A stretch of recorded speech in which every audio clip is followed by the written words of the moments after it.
बिस्मिल्लाहिर्रहमानिर्रहीम नहमदुहु व नस्सल्ली अला रसूलिल करीम।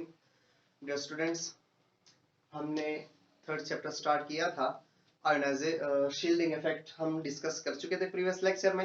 Now we are going to clear our concepts about ionisation energy.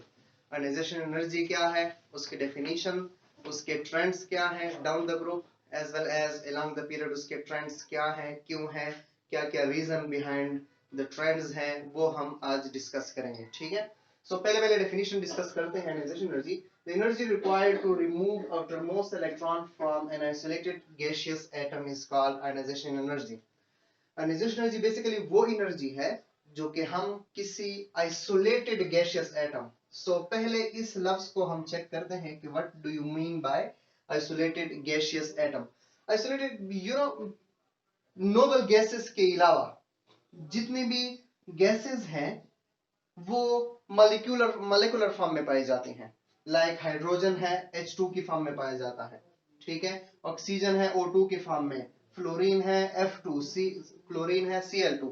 So basically हम थ्योरेटिकली डिटरमाइन करते हैं ionisation energy for even single atom, ठीक है।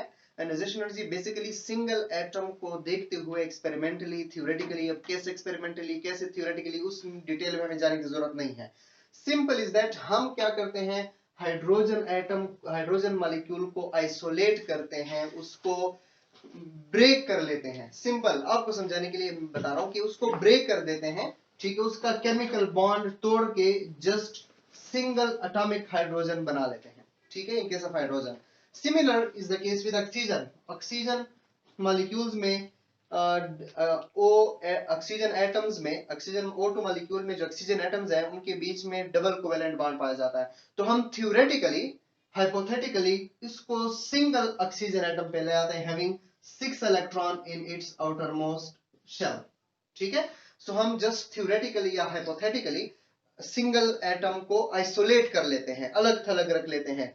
अब एक और पॉइंट मैं आपको बताता चलूं कि सिंगल जो नेसेंट हाइड्रोजन होता है, जो एटॉमिक हाइड्रोजन होता है या एटॉमिक ऑक्सीजन होता है, एटॉमिक फ्लोरीन जिसको हम नेसेंट फ्लोरीन, नेसेंट ऑक्सीजन भी कहते हैं, याद रखिए वो हाईली रिएक्टिव होता है, अनस्टेबल होता है, ठीक है। बेसिकली वो नेचर में एग्जिस्ट नहीं कर सकता।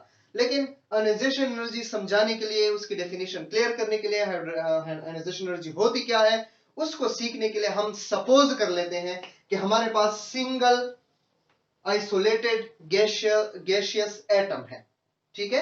आपको समझाने के लिए, अपना कंसेप्ट क्लियर करने के लिए, ओके। आइसोलेटेड गैशियस एटम की समझ आ गई। सो इस आइसोलेटेड गैशियस एटम से उसका आउटर मोस्ट शेल निकालने के लिए, उसका आउटर मोस्ट शेल रिमूव करने के लिए जो एनर्जी रिक्वायर होती है, उस एनर्जी को हम आयोनाइजेशन एनर्जी कहते हैं। अब फेडरबोर की बुक में ये चीज डेफिनेशन में तो नहीं है लेकिन आगे एक्सप्लेनेशन में है।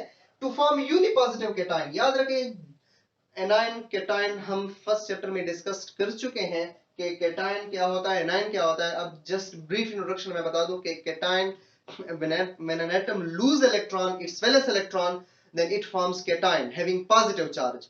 Similarly, when an atom gains electron in its outermost shell, then it forms negative charge anion, ठीक है।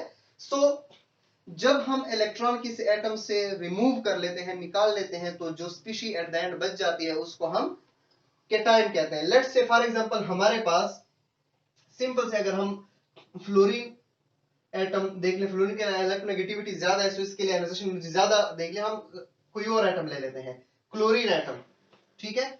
उसके आउटर मोस्ट शेल में 7 इलेक्ट्रॉन्स हैं। फ्लोरीन को क्यों मैंने कंसीडर नहीं किया, बिकॉज फ्लोरीन को हम इलेक्ट्रोनेगेटिविटी टॉपिक में डिस्कस करेंगे, ठीक है। सो ये उसका आउटर मोस्ट शेल है, ठीक है, अनपेयर्ड शेल है।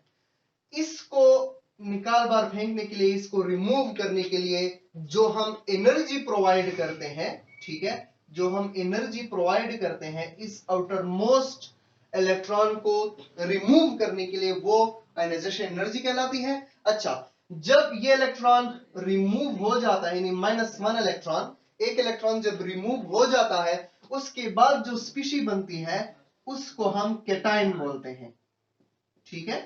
उसके ऊपर होता है पॉजिटिव चार्ज। पॉजिटिव चार्ज क्यों होता है, ठीक है, प्रोटॉन और इलेक्ट्रॉन वो काफी डिटेल से हम फर्स्ट चैप्टर में डिस्कस कर चुके हैं, ठीक है।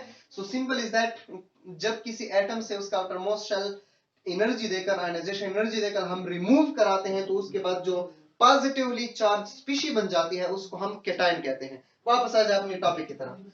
सो याद रखें, वो एनर्जी जो किसी आइसोलेटेड गैसियस एटम जिसके ऊपर एक्सटर्नल फोर्सेस एक्ट ना कर रही हो, वो आइसोलेटेड गैसियस एटम से जब हम आउटर मोस्ट इलेक्ट्रॉन रिमूव कर लेते हैं, तो वो एनर्जी जो हम रिमूव करने के लिए हम ऐड करते हैं, सप्लाई करते हैं, उस एनर्जी को हम आयोनाइजेशन एनर्जी कहते हैं, ठीक है।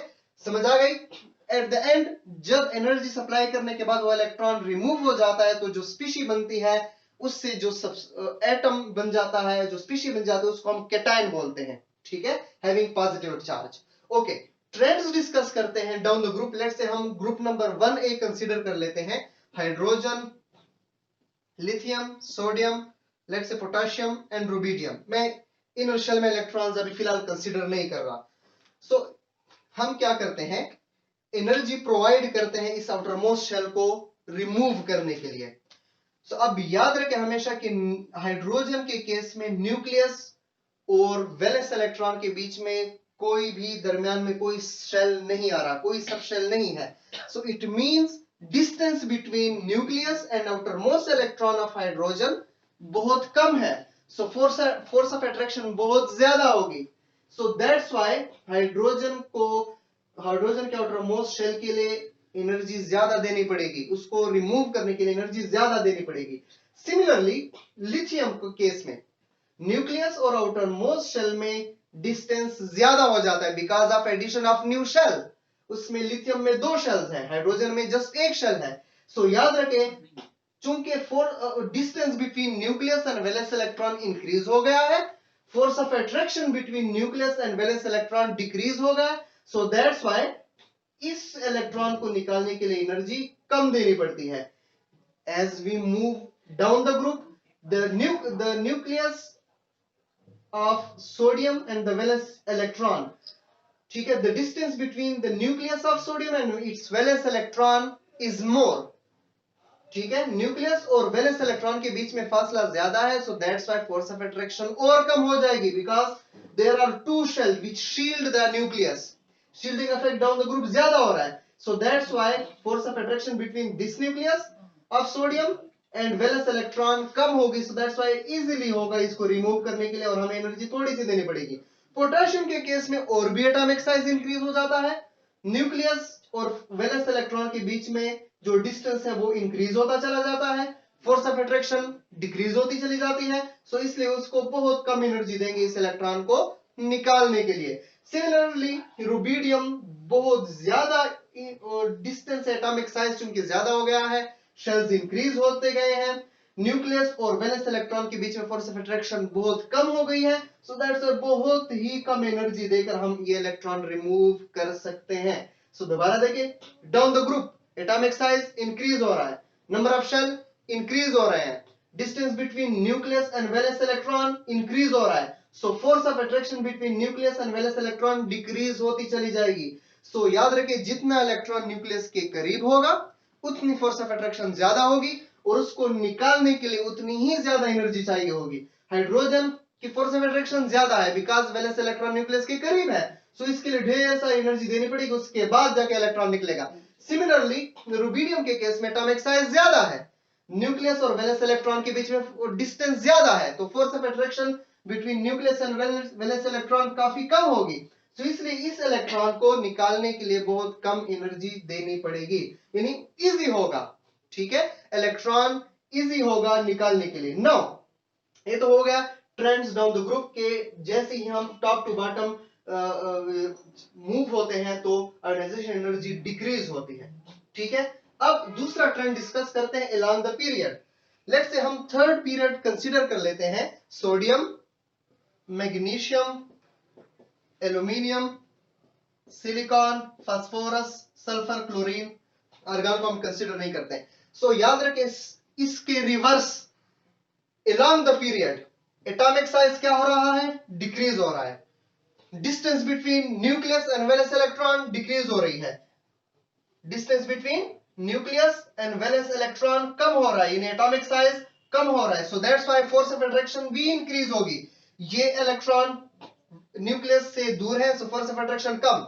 ये इलेक्ट्रॉन न्यूक्लियस के करीब है, सो फोर्स ऑफ अट्रैक्शन ज्यादा। एल्यूमिनियम में वैलेंस इलेक्ट्रॉन और भी न्यूक्लियस के करीब आ जाता है, सो वैलेंस जो force of attraction of nucleus on valence electron और ज्यादा हो जाता है। सिमिलरली जैसे इलेक्ट्रॉन न्यूक्लियस के करीब आते जाते हैं, उसकी फोर्स ऑफ अट्रैक्शन ज्यादा होती जाती है। तो हमेशा याद रखें, अगर फोर्स ऑफ अट्रैक्शन ज्यादा होती जाएगी तो एनर्जी भी ज्यादा देनी पड़ेगी। इसको जितनी, लेट्स से 10 किलो जूल हम सपोज कर लेते हैं, इस वैलेंस इलेक्ट्रॉन को निकालने के लिए लेट्स से 10 जूल पर मोल एनर्जी चाहिए होती है, तो उसको निकालने के लिए 12 जूल चाहिए होगी, इसको 14 जूल, इसको 16 जूल, इसको 18 जूल, सिमिलरली इसको 20 जूल, इसको 22 जूल सपोज कर लेते हैं हम वैल्यूज, ठीक है। सो याद रखें, बिकॉज लेफ्ट टू राइट जैसी जाते हैं तो वैलेंस इलेक्ट्रॉन और न्यूक्लियस के बीच में फासला कम होता जाता है। Force of attraction of nucleus between valence electron कम ज्यादा होती जाती है, एटॉमिक साइज कम होता जाता है, ठीक है, फोर्स ऑफ अट्रैक्शन ज्यादा होती जाती है, सो दैट्स व्हाई उसको, उस इलेक्ट्रॉन को निकालने के लिए, रिमूव करने के लिए ज्यादा से ज्यादा एनर्जी देनी पड़ती है, ठीक है। सो लेफ्ट टू राइट जो ट्रेंड है वो आयोनाइजेशन एनर्जी इंक्रीज होती है, ठीक है। लेफ्ट टू राइट इंक्रीज होती है आयोनाइजेशन एनर्जी, जबकि टॉप टू बॉटम डिक्रीज होती है, ठीक है। इसके बाद भी किसी को समझ रहा है तो कमेंट में मुझसे पूछ लीजिएगा, कोई भी क्वेश्चन हो, कोई भी क्यूरी हो तो मुझसे डिस्कस कर लीजिएगा, ठीक है। इसमें बाकी भी काफी डिटेल्स थी, लेकिन टाइम की शॉर्टेज की वजह से हम इतना ही कर, बाकी नेक्स्ट लेक्चर में इंशाल्लाह डिस्कस करेंगे। ओके, अल्लाह हाफिज।